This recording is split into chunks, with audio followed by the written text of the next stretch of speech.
Senhor presidente, vereadores e vereadoras, trabalhadores públicos municipais, espectadores da TV Câmara.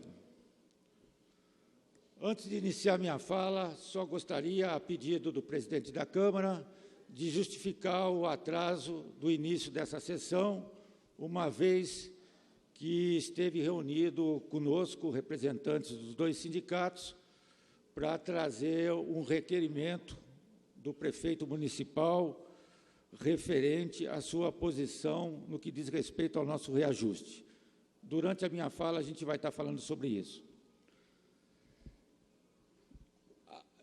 Iniciando, eu gostaria de deixar bem claro que a campanha salarial, neste momento político, aqui na cidade, eu acho que é a questão mais importante a ser tratada por esta casa. Digo isso por quê?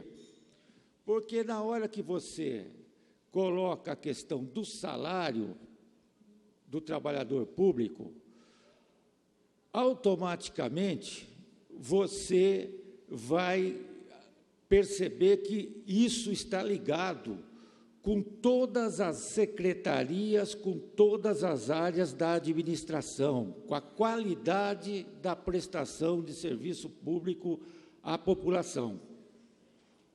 Porque, como agente principal da execução das políticas públicas, não tem como a gente negar que o salário não interfere direto na prestação, na qualidade do serviço público. Nós, nesse momento da campanha salarial, procuramos o apoio político dos vereadores justamente por causa disso, né? Por entender que a campanha salarial extrapola o interesse corporativo das nossas categorias. E eu começo dizendo também, em relação à campanha, entrando de uma forma mais direta nessa questão, que a lei orgânica do município, que é a lei máxima a ser cumprida por qualquer prefeito durante seu mandato, ela deixa bem clara que o mês de março é a nossa data base. No mês de março, automaticamente, deve ser reposta a perda salarial do ano anterior e também negociado com os representantes dos trabalhadores, que são os dois sindicatos, a possibilidade de um aumento real. Vejam bem que a lei coloca que o repasse da inflação é automático. Agora, a gente pergunta, qual tem sido a postura do prefeito durante os seus mandatos? O prefeito,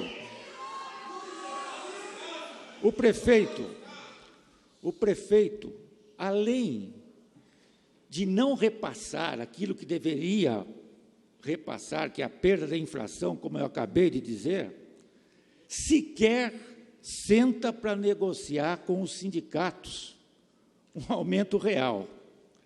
E aí a gente tem que deixar bem claro que, se a gente pegar todo o período da administração Hamilton, os dois mandatos, nós não tivemos nem mesmo repassado os índices de inflação.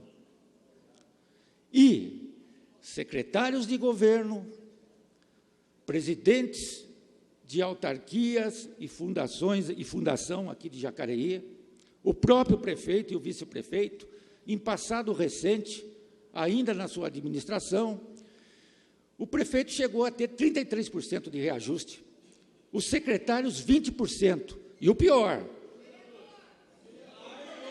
tudo bem, os vereadores também, eu só não me dirigia, também, os vereadores tiveram também reajuste, de 58%. Só para de 58%. Mas eu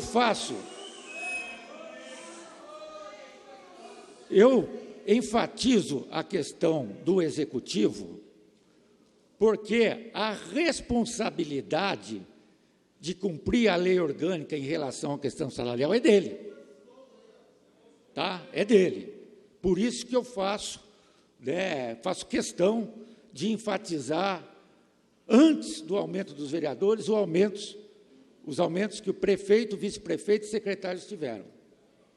Tá? E o pior, além de terem esses aumentos acima da inflação, eles tiveram também aquele aumento insignificante quando da nossa database, aquele reajuste que nem sequer, como já disse, repunha a inflação. No ano que eles tiveram 20% e 33%, como eu acabei de colocar, eles tiveram ainda na nossa database, se não me engano, os 5,95% que foi dado para os trabalhadores. Então, já começa por aí a incoerência, a injustiça. O que tem acontecido, e aí não dá para a gente admitir, fica claro que o prefeito tenta enganar os trabalhadores, mas não consegue, porque a gente sabe fazer conta, né? Todos nós, né? Com todo respeito a quem faz supletivo, mas eu estudei em colégio estadual na época que a qualidade de ensino era muito melhor do que a atual, tá? E uma conta elementar a gente sabe fazer. O que o prefeito faz, que a gente chama de pedalada salarial? Qual que foi a prática? Durante todos os seus mandatos, na hora de repassar o índice de inflação, ele vinha com aquela velha história do crescimento vegetativo. O que é o crescimento vegetativo? É o impacto na folha de pagamento decorrente do adicional de tempo de serviço do trabalhador municipal. Só que ele omite que esse adicional por tempo de serviço é incorporado ao salário, é renda do trabalhador, é salário. Tanto é que tem reflexo na aposentadoria do trabalhador. Se é salário, e se na hora de repassar, vamos dizer, um exemplo hipotético, a inflação foi de 10%, o impacto seria de 3%. Se ele tira 3% e só dá 7%, que ele diz que é reposição, ele não está repassando o verdadeiro valor da inflação para o salário do trabalhador. Porque esses 3%, como eu acabei de falar, é salário. O que ele está fazendo? Ele, através do passar dos anos, ele está retirando esse adicional que passa a incluir no salário do trabalhador. É matemática elementar. Não tem o que contestar. Então, é essa tática que ele usa. E é por isso que a gente fala com certeza que, se pegar todo o período dos 2 mandatos do Hamilton, não foi repassada a inflação. Com muito custos, ele só repassou a inflação cheia nos últimos 2 anos, mas não repôs a inflação do período que ele está como prefeito. Outra coisa, fizemos o cálculo usando dados do boletim oficial, considerando uma arrecadação de impostos, de receita, informada pela própria secretária de Finanças, que ela colocou para nós, que a previsão pessimista, na nossa avaliação, não na dela, é de 620 milhões de arrecadação de impostos. Pegando o que ele gastou com a folha de pagamento em 2015, jogando o impacto do crescimento de vegetativo em cima, de 2,75% da folha, levando em consideração o limite prudencial de 51,3% da Lei de Responsabilidade Fiscal, né, de gastos com a folha de pagamento.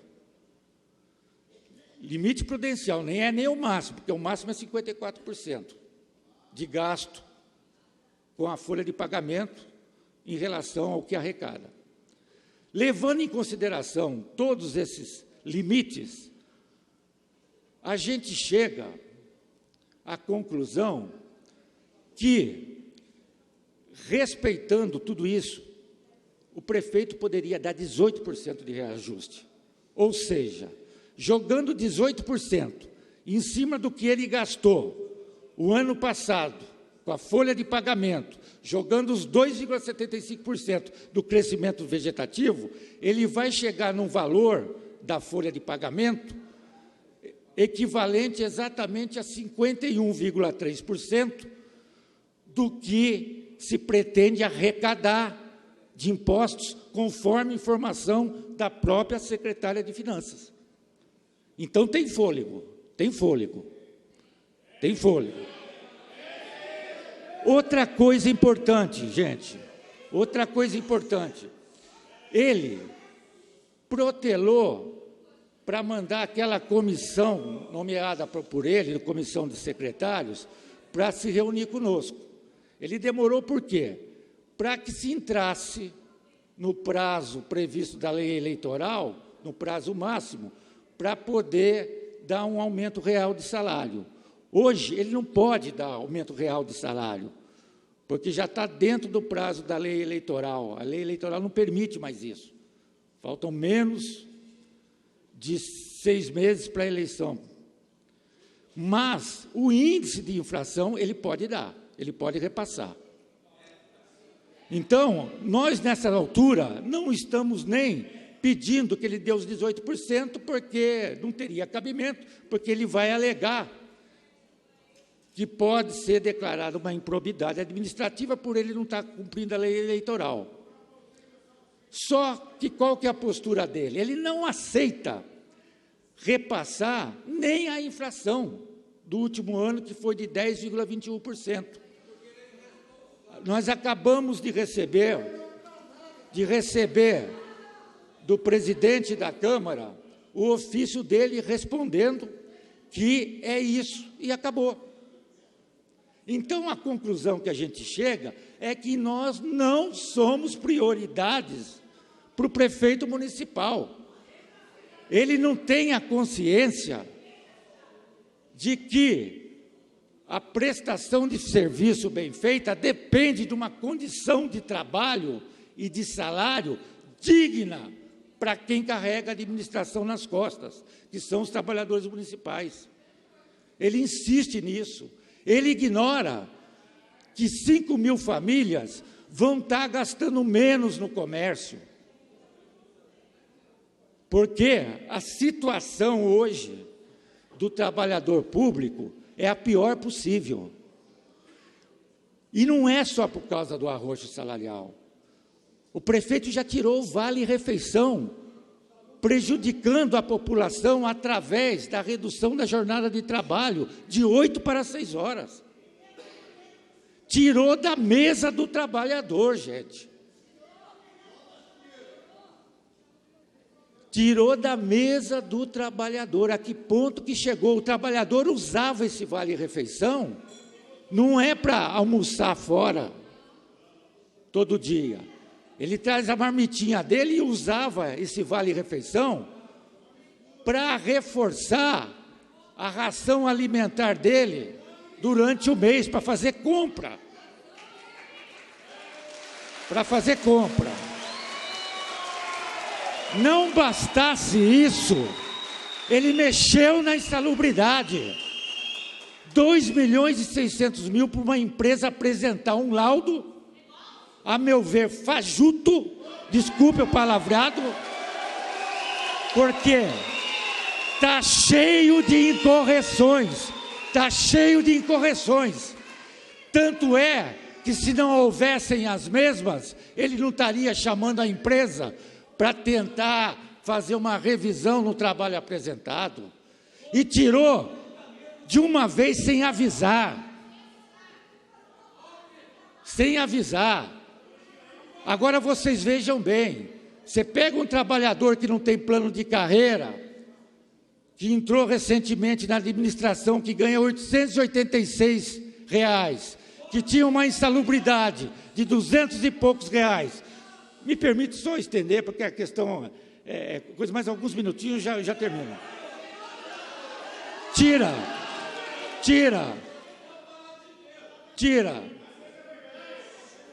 o vale, esse trabalhador, só voltando o raciocínio aqui, esse trabalhador que recebe o piso, que não tem vale-refeição, que eu estou usando como exemplo, não que a situação dos outros não seja igual, ele ganha 886, tira a insalubridade dele, que é de 220, 230 reais, tira o vale-refeição, certo? Que chega aí próximo também dos 300 reais. Só aí, por baixo, ele já perdeu 500 reais na sua renda mensal. Como é que esse trabalhador vai sobreviver, gente? O trabalhador público está fazendo empréstimo para pagar empréstimo. Essa política salarial é a melhor política salarial para enriquecer os bancos e para empobrecer o trabalhador público municipal.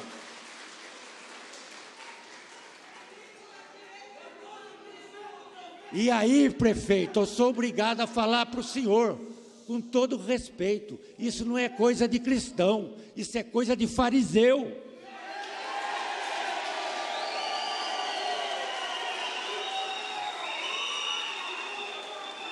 E quais são as consequências disso tudo? Já estou caminhando para o encerramento aqui da minha fala.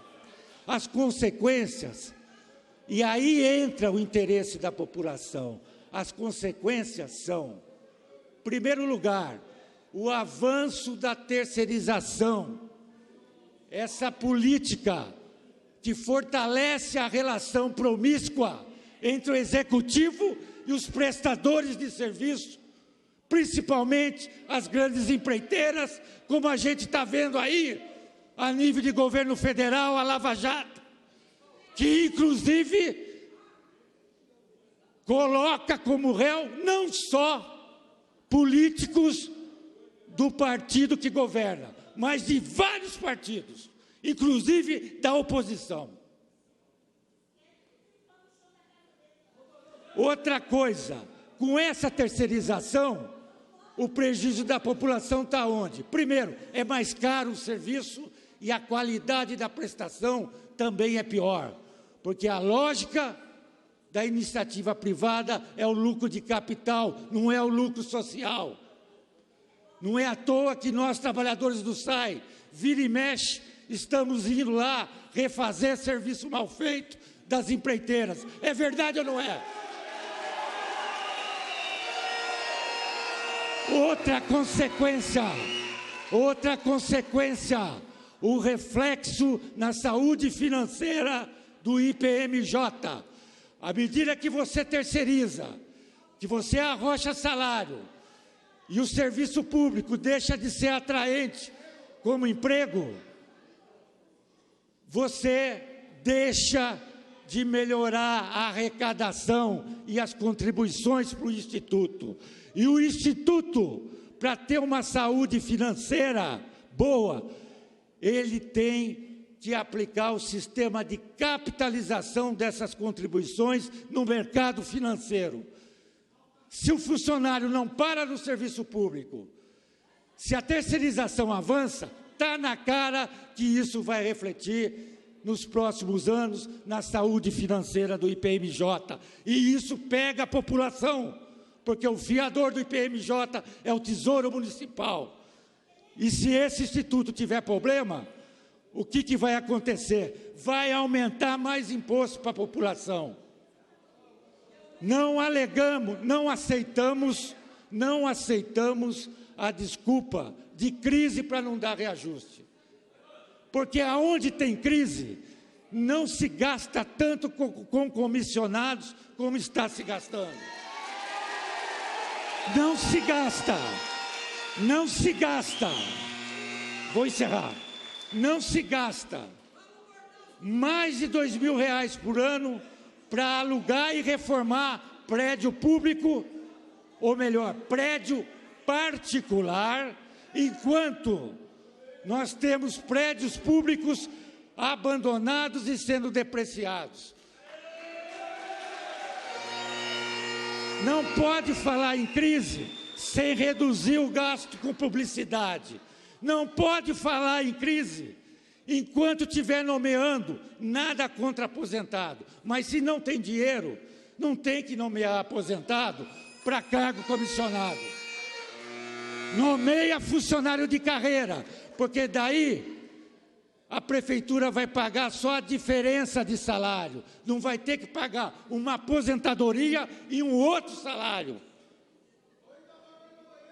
Mas tudo isso não é discutido conosco, porque o prefeito não nos respeita e não respeita os vereadores.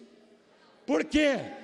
Com muita boa vontade, e aí a gente faz um elogio para o presidente da Câmara e para todos os vereadores que foram unânimes em demonstrar interesse em tentar interceder junto ao prefeito para melhorar essa resposta. Mas o desrespeito é tão grande que depois que veio a resposta para o presidente da Câmara e para todos os vereadores que assinaram o pedido de reunião com o prefeito, a resposta veio dizendo que ele não abriria a mão dos 5%, mas estaria disposto a conversar conosco e com os vereadores. Foi marcada a reunião. Ele foi? Não foi. É um tamanho desrespeito. Os vereadores fizeram a parte deles. Nós, trabalhadores, fizemos a nossa. Mas o prefeito não levou nada em consideração. Nos desrespeitou. Assim como nos desrespeitou, ao contrário do presidente da Câmara e dos demais vereadores aqui, que em nenhum momento acenaram com a possibilidade de encher aqui de guardas da PM, da Guarda Civil. Não foi necessário. Tudo bem, fizemos barulho, mas isso faz parte do jogo democrático. Mas ninguém quebrou nada. Já o prefeito montou um esquema de segurança que extrapola os limites da prefeitura, de não deixar a gente nem se aproximar da rua em frente da prefeitura para não nos ouvir, tratando os trabalhadores como se fossem marginais. Agora, nós não somos caso de polícia. Caso de polícia, sabe o que é? É um presidente do SAI que depois de mais de 3 meses na presidência, deixa de usar um produto químico essencial para manter a qualidade da cor da água distribuída à população. Isso é crime e é caso de polícia. Então, agora eu encerro mesmo. Isso é só um exemplo. Encerrando, para concluir, e já agradecendo a extensão do meu tempo aqui, é que não tinha como resumir tudo isso. Na verdade, precisaria de mais tempo, mas já foi suficiente, a gente agradece. Agora, o que nós queremos dos senhores vereadores, que até o momento foram impecáveis no sentido de nos apoiar? Nós queremos que vocês reflitam no sentido de prevalecer a justiça. O que o prefeito está fazendo não é justo conosco e nem com a população.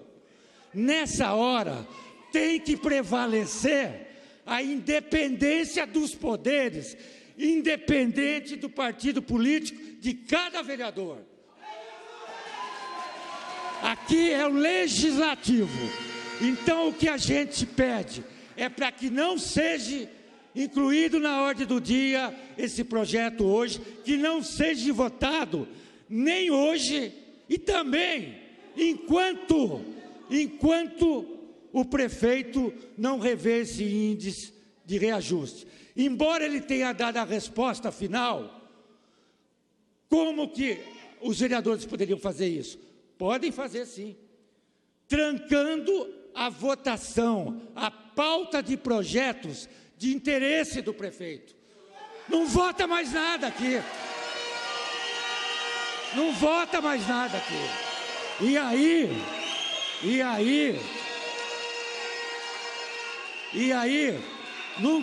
não cabe a justificativa de que vai prejudicar a população, porque a população já está sendo mais do que prejudicada com essa política salarial que eu acabei de explanar aqui. Acho que ficou bem claro esse prejuízo. Então, existe sim ainda mais uma possibilidade dos vereadores continuarem juntos conosco nessa luta. Nós não vamos aceitar o argumento de que alguns funcionários, que a gente sabe que a maioria são funções gratificadas, ligam por aí para os vereadores para dizer que querem os 5%. Não tem que levar em consideração esse tipo de coisa. Por quê? Nós fizemos a assembleia, chamamos todo mundo. E quem está falando que quer 5% não foi nas nossas assembleias para defender os 5%. O representante legal das categorias são os dois sindicatos. Então, os senhores vereadores, com todo o respeito, em primeiro lugar, tem que estar a decisão dos sindicatos, que foi embasada em assembleia soberana e democrática, feita através da convocação de todos os trabalhadores. Fica aí o nosso apelo. Desculpa por me exceder, Arildo, mas não tinha jeito. Muito obrigado, e a nossa luta vai continuar, não vai parar, está só começando. Obrigado.